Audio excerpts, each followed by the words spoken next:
Welcome back everyone. Today we're going to see how to check watch history on Instagram.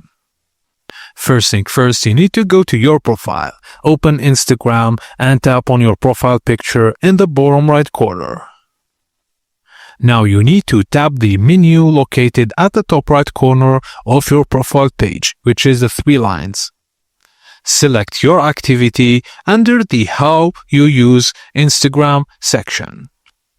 Now, tap Likes. This will allow all the posts, photos, and reels you've liked. Use filters or scroll manually to filter by date, or simply scroll to find the reel you want to revisit. This is currently the closest method to checking your Instagram watch history, since Instagram doesn't yet offer a full recently watched reels list. Thank you guys for watching, and please don't forget to like and subscribe for more.